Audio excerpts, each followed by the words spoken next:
Welcome back to the channel, everybody. So today we are going to talk about what life in Special Forces is actually like. And you guys know on my channel I like to give you sort of the down and dirty behind the scenes of what reality actually is. So if you watch a lot of movies or soft operator related content, you might think that our entire lives look like this.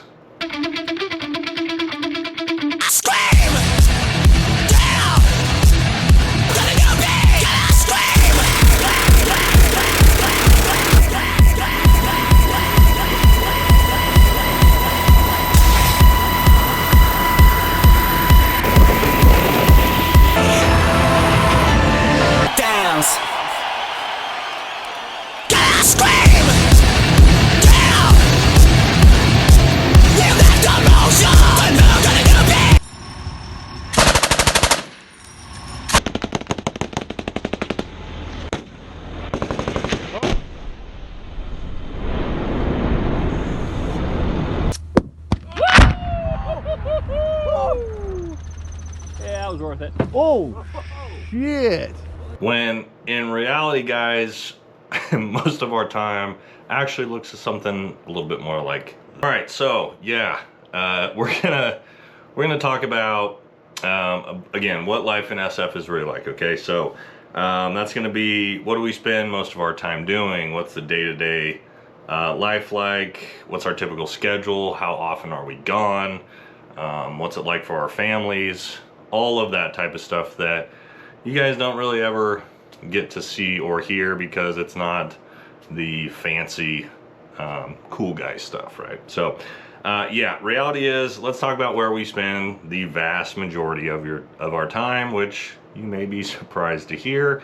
Much like vast majority of jobs, we spend probably, I would say, at least 50% of our time in the office, okay? In the team room, at our computers, right? Working on PowerPoints and Excel spreadsheets and Microsoft team meetings, okay? There's a ton of stuff that goes into the backside of planning and preparation for us to do training, for us to go on deployments, missions, all sorts of different stuff, okay? So it's not all the Hollywood running and gunning cool guy stuff. We'll talk about that a little bit later towards the video, how much of our time is actually spent doing that. But again, in the team room, right? So every MOS has their own sort of scope of duty, because in Special Forces, it's a little bit different. You know, 12-man team, we actually, every MOS, let's say you're an 18 Echo, you're a communicator, right? Radio operator. You also have an S function job. So people in the military are going to know what that means. S1, S2, S3. For those of you who aren't, those are different roles and functions that an organization or unit has in the military that do specific things. Okay, so S1 is kind of like your HR. Does administration, personnel, things like that. And then you move into something like S6. That's going to be all your sort of technical based equipment, help with radios, all sorts of different stuff like that. Okay, so again, for an example, if you are an 18 Delta on a team, a medic, you're also an S1, or if you're an 18 Echo, you're also an S6. So we perform the roles of not only our MOS, but in another entire MOS scope of duty, and everybody does that. Okay, so a lot of office work involved in that. Okay, on top of that, we have other things that take up a lot of time that nobody likes doing, which are things like inventories. So we are constantly pulling out all of our equipment, serialized items, re-inventorying it, checking it all, make sure we have it all. And in the military, you cannot be missing what we call sensitive items or anything serialized, okay? Radios, weapons, optics, anything like that. So we are constantly doing inventories for the commanders, right? And things like equipment maintenance, okay? The 18 Bravos are weapons sergeants, constantly making sure the guns are taken care of, barrels are swapped out. 18 Echo, which I was, right? Making sure my radios are operable, getting the updates on all my radios and my equipment, things like that, okay?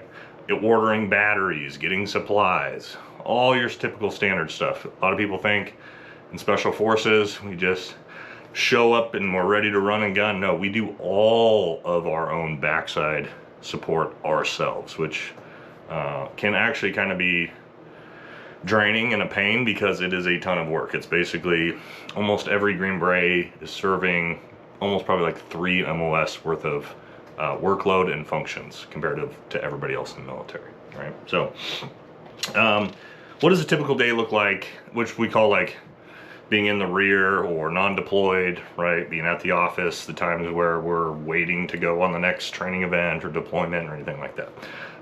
What's a day-to-day? So the good thing about this in most ODAs, right, experiences may vary, but most ODAs, when you're in a non-deployment cycle, it's a very low sort of workload. So what I mean by that in office, like the typical day, again, this is, experiences may vary, but typical day, you come into work, probably doing PT in the morning, maybe around 7:30 with the team or by yourself. Start work at 9, get some work done. 11:30 rolls around, take an hour and a half for lunch, and most guys go to the gym as well. Come back, maybe work till 3, maybe shoot the shit with the boys for a half hour, and maybe head home around then, okay? Pretty easy day, and again, the reason for that is because we actually are gone so much. We'll talk about how long we're gone here a little bit later once we get into deployments. But we can't be working 8 to 10 hours a day when we're in the rear because we were just working 12-hour days, 7 days a week for 6 months straight on a deployment, okay? So there's gotta be a balance. So that is one of the benefits of life in Special Forces, military-wise, is typically when you're non-deployed, your schedule's a lot more relaxed than the rest of the military, okay? Next, all right, moving out of the office scope, because again, that's probably 50 to 60% of our time is sitting in an office, is probably going into maybe 25, 30% of our time, which is training, okay? All sorts of different types of training that we do. So we do ODA training, ranges, firearms training, tactic training, medical training, ODA info platform training, right? Dive training, Halo training, Mountaineer training, training. We're always doing training. And also there's very large training events that we often have to go do. You have things like JRTC, NTC, yes, for everyone on the conventional side, we go to those too. CFAWC, which is kind of our ODA based urban combat school that we'll go to together. Let's see what else we got.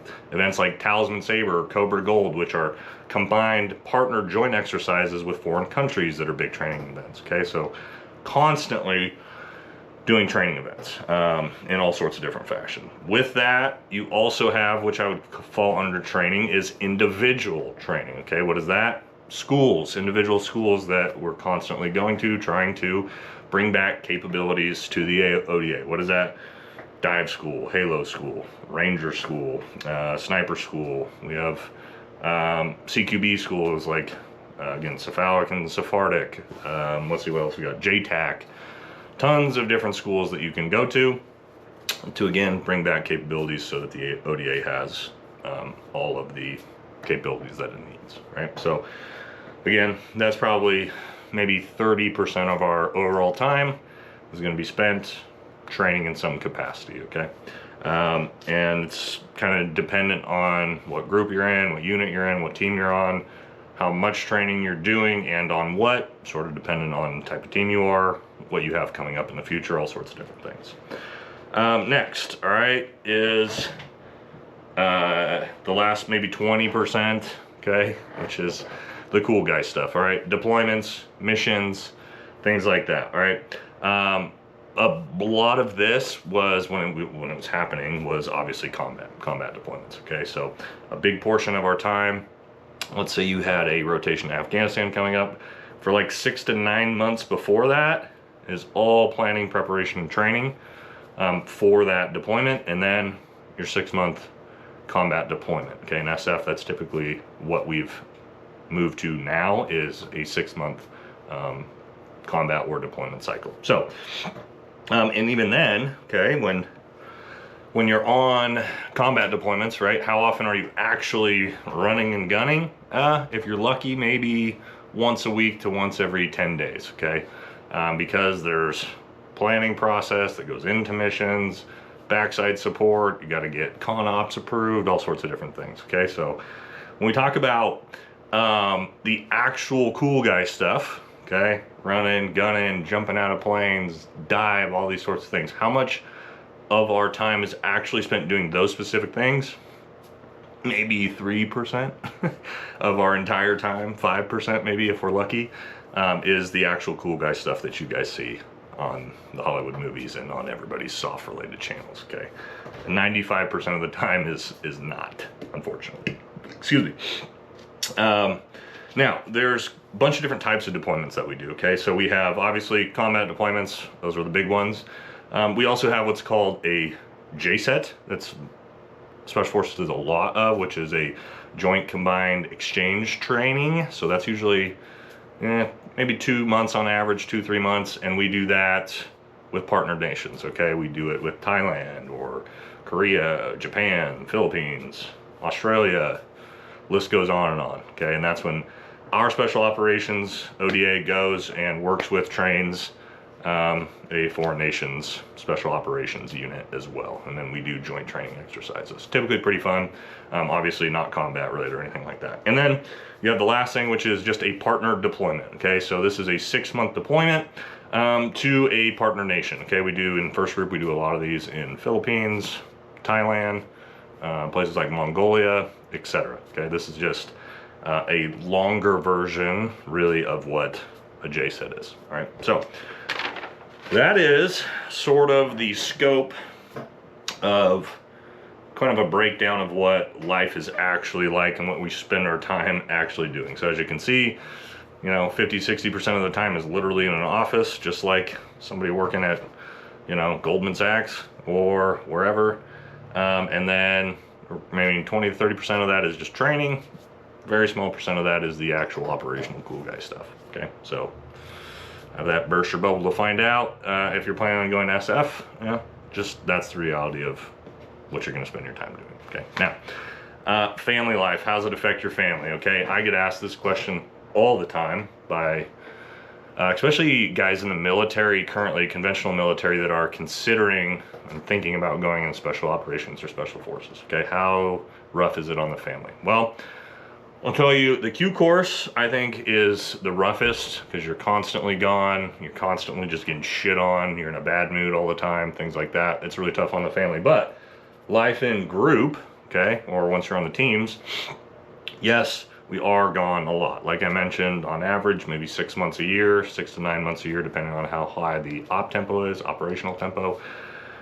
But like I mentioned, when we are back, we typically have a very relaxed schedule, okay, which allows us to sort of spend a lot more time with our families, okay? Much more than people in the conventional military get. So that's kind of what I tell guys is you're probably going to be away from your family maybe about the same amount, but when you're home, you're going to have way more time with your family to try to strengthen those bonds and relationships, okay? Now, I'll tell you up front, you need a very strong, self-sufficient, independent spouse for this to work, okay?